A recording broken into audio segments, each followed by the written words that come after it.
我之前听我的观众留言说，在路上都可以看到穿比基尼的。对啊，对啊，路上不是海边路上啊。对艳遇容易吗？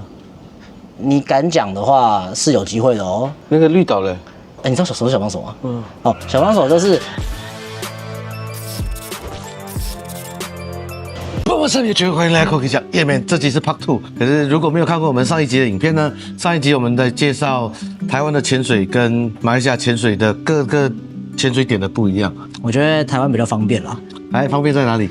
就是你看我住在台北嘛，我其实开车30分钟我就到东北角。小琉球的话是到高雄，然后再开大概40分钟到东港，然后20分钟的船就上岛了。马来西亚如果从吉隆坡去热浪岛或者刁曼岛的话，都是4个半小时左右。坐船的话，基本上刁曼岛都是2个小时左右，因为比较远嘛。对。然后浪中岛45分钟，然后热浪岛大概1个半小时左右。搭船哦。搭船程的话，绿岛是多久？大概1个小时。然后兰屿是2.5，2个半小时。仙本那是这样子，你从机场到仙本那镇大概是1个半小时到2个小时。仙本那就是一个渔港，它附近有13个岛，然后每一个岛就从最北边到最南边都有。西巴丹是在南边。如果你今天是住在渔港，就是仙本那镇，你就是出去回来当天，坐船1个半小时，然后潜3个潜，然后再回来。可以住镇上出去潜。对，这是最便宜的，可是也是我最喜欢的。哦，真的啊？因为可以每天晚上吃海鲜。有道理。可是如果你住在岛上面，你晚上就不知道干嘛。对。然后为什么我喜欢呢？有一个原因是有一次我忘了带数据线，还是忘了带什么方向，在 7-Eleven 可以买得到，早上你就完蛋了。对。所以住陆地上还是有好处的。对。那岛呢就比较有名的就是像马达金岛。就是有2个海岸会这样冲上来的那个，那个地方就可以肉眼看到菲律宾的岛。在岛上有海警驻军，听说是有海盗的，以前有，现在没有。然后那边有一个特点，过了晚上6点，海面上不能有船只，如果有船只就只是警察的船只。所以有船，警察可以直接逮捕。那还有另外一个就是你的马达不能超过250一颗，海警的是300。反正他跑比你快就对了。对。然后在这里帮大家打个广告啊，杨刘教练有在教潜水，如果在台北的学生可以找他，他的教导方式跟马来西亚比较不一样。什么意思？马来西亚会直接从静态水域就把你丢到海边，然后在台湾比较习惯是先在泳池上静态水域，然后再去海边上开放水域。对。所以你的课程是几天？大概也是3天了。在城市1天。对，城市泳池学科大概会排1天，然后海洋实习的话就半天这样子。马来西亚大概是4天3夜，可是实际上是2天半，最后1天不算。对。第一个半天不算。所以马来西亚考 OW 是比较辛苦的。第一个半天不算是在干嘛？进岛啊。交通啊。交通。对。台湾考 Open Water 的费用，台湾现在考 Open Water 的话，平均的确差不多是14000、15000啊。马来西亚呢，现在 Open Water 大概是1300到1400马币左右，然后这个费用呢是岛上潜店的价钱。好，讲到这个，我们就继续讲潜水费用。好，我先说马来西亚比较简单了。好，马来西亚就是懂一次120马币，大概1000块台币。好便宜啊！现在船潜吗？船潜啊，船潜啊，不然呢？就最懂吗？懂。我们没有在岸潜这件事情，除了 Open Water 以外。这懂一次包含什么内容？就船潜啊。不是，就是有没有装备补导潜啊，没有装备。我们没有导潜费这件事情。你没有导潜费这件事情。什么是导潜费？什么是导潜费？就是你请一个人带你下去潜啊，这个人他需要拿钱啊。潜店自己出啊。那就是含导潜啊。那就是含导潜。就懂下去啊。OK。以前是100，疫情后涨到120。所以含一是气瓶吗？当然含气瓶啊，不然呢？配重啊？配重含啊，含吗？对啊，对吧？不然要自己带配重吗？傻吗你？台北要自己带配重啊？台北的船潜都要自己带配重哦。是近年来慢慢的价格起来之后，他会提供你配重啊。OK， 租装备的话，1天大概是100块马币吧？这是多少？700？就是700台币。仙本那应该是200块，还是150？他一次就要3个潜了。所以一趟出去。对，所以你没得选择。是才200块啊？不，一个潜好像是500块，我有点忘，因为我潜水都不用付钱。对，真好。然后像马来西亚有些岛，像刁曼岛，它是一个船出去2个潜。也是100吗？就是120乘2就240。哦，了解。然后你可以可能一次买5个钱，然后可能便宜一点点。以前是一次买5个钱，一个钱70块，疫情前。好，那时候我还没有赞助的时候，所以我记得这个价钱。后来我就再也不用付钱。来轮到台湾的价钱。台湾潜水，你要先看你潜水方式，然后再看你的潜水区域。潜水方式，台湾其实80%的点都是岸潜，因为台湾的船非常的贵。对，但当然岸潜是什么啊？岸潜就是从岸边下到水里面啊，大船的。因为我不知道上次岸潜是几年前呢，我们都坐船的。你好棒。我这里要和马来西亚观众分享一个东西，就是为什么台湾的有潜导费。其实我是知道的啦，可是我就是要假装一下。好，因为岸潜呢，如果你没有一个潜导带你，其实蛮危险的，而且潜导要帮你做潜水计划的时间。然后因为你踢回去再踢上来，所以岸潜的工作量蛮大的。好，那台湾就分岸潜跟船潜。好，那我就以北部来讲好了。我们基本上不算1瓶，我们算一次2瓶。2瓶多少钱？2瓶我收1500。就是1瓶750。对，包括潜导，然后气瓶，然后配重。那我们可能会准备有时候帐篷啊，或者是一些那个饮水跟点心这样子。那船潜多少钱？船潜的话，平均来说一趟2支潜水是2500台币，但是近年来有涨价，所以你如果听到3000或3500，我觉得也不会太意外。那很贵耶。这我帮台湾平反一下。第一个台湾的港位非常少，就是我们船的停泊位非常的少。然后政府对于海边的这个船只的管制是很麻烦的。严格。我们对政府对台湾船只的管制是非常非常严格。然后我们出入其实是要报海关。出船要报海关？出船要报海关的，我们要写船客资料，然后出去要给海关。在仙本那也是。但是在台湾几乎每个地方都这样。我没有遇过不用报海关的啊，海巡啊，对不起，不是报海关，报海巡，哇，很麻烦的，其实蛮麻烦的。然后油资啊，然后那个停泊费用啊，然后维护费用啊，其实都蛮高的。对，所以其实台湾的船只的成本的确是蛮高。马来西亚的船一般上是用 speedboat， 一般不是所有，大概80%都是 speedboat。台湾北部大部分也是小渔船啦，就是大概载10个人，也不算 speedboat， 它就是娱乐渔船，但是也有大船，大部分是游艇，就是那种可能在20-30人的，然后船上有空间，有什么顶楼、露台啊，里面有一个内舱啊。这次我们潜水的时候，他跟我说，台湾都是跨步入水。大船的话都会让你跨步入水，因为它船舷比较高嘛，所以你背滚的时候你会距离海面比较高一点，所以通常我们的大船会让你从船尾跨步。从船尾？对，从船尾跨步。我们接下来要讲的是住宿环境。好，住宿环境。我先讲我的比较快。我们的超级复杂的。对，我们超级复杂的。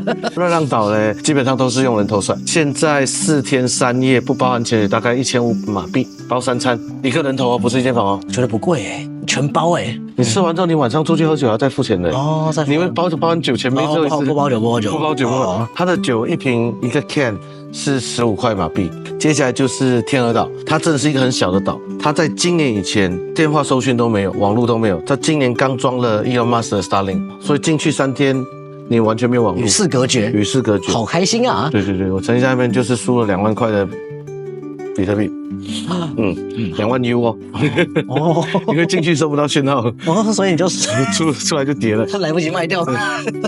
我对这个岛蛮有兴趣的，我很喜欢这个岛，这个岛我蛮有兴趣，它个大深度，对，大深度，又有峭壁，还有金沙，对。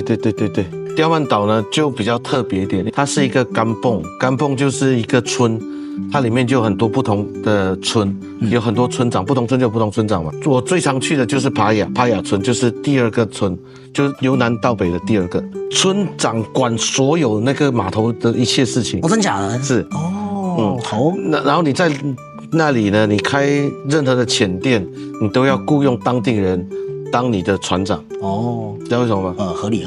为什么？工作机会嘛。对，如果没有的话呢，你的潜店就会出事了。对。肯定出事，帛琉也是这样对，你知道帛琉有一些，好了 ，OK， 对，然后它有很便宜的，就是1天可能100块马币可以睡2个人，也有 resort 就是400块马币1个人头的，差异很大。对，差异很大。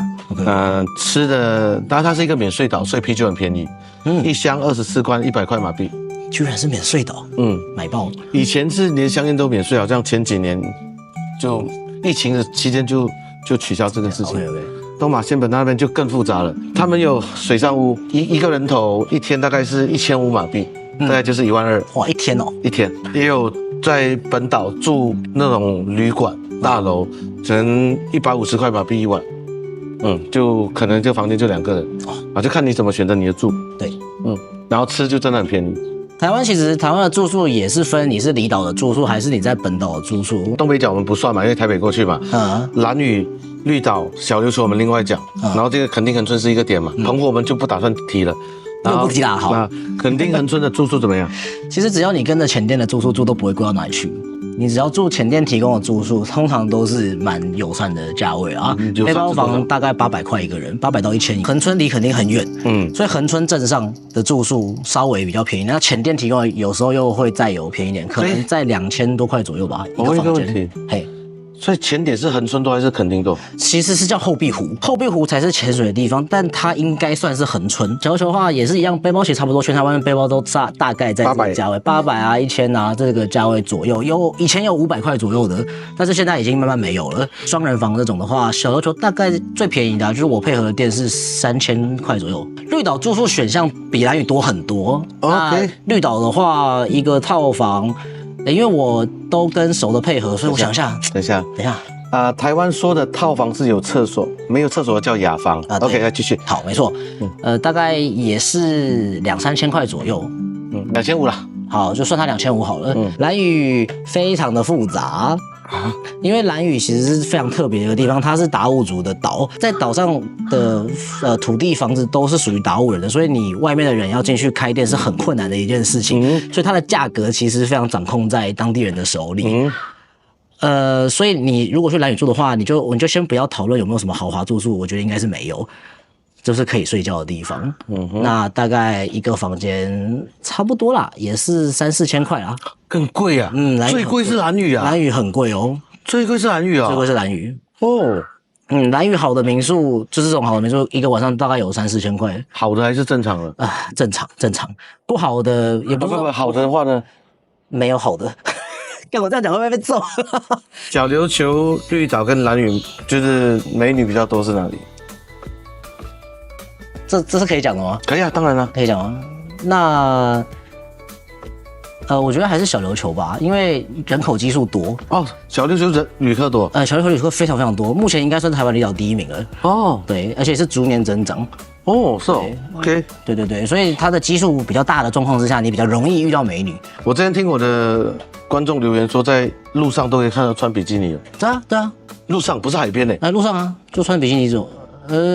会穿裤子啦，我穿裤子，下面不会就是 T back 这样，对，不会啊，上面我说上面会露着啊，上面会露着。台湾其实还蛮开放的 ，OK， 艳遇容易吗？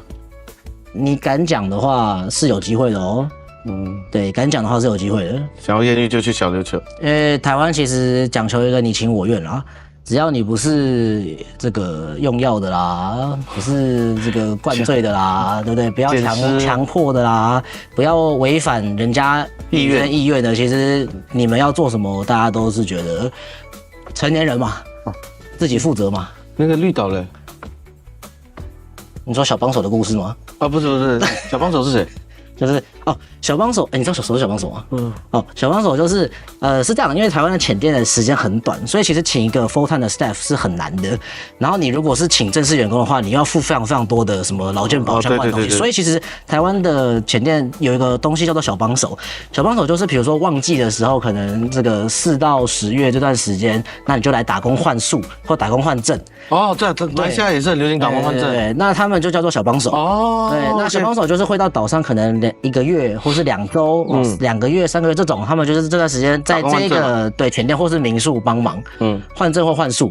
对，那因为他们可能通常要么是大学生嘛，要么就是失业嘛，或者是感情情伤啦，就是比较多一段时间可以到离岛生活。OK， 就转换工作的时候，对，所以比较多会去认识新的人，然后比较多会有 OK，跟外面的游客想要认识这样子。男生多还是女生多？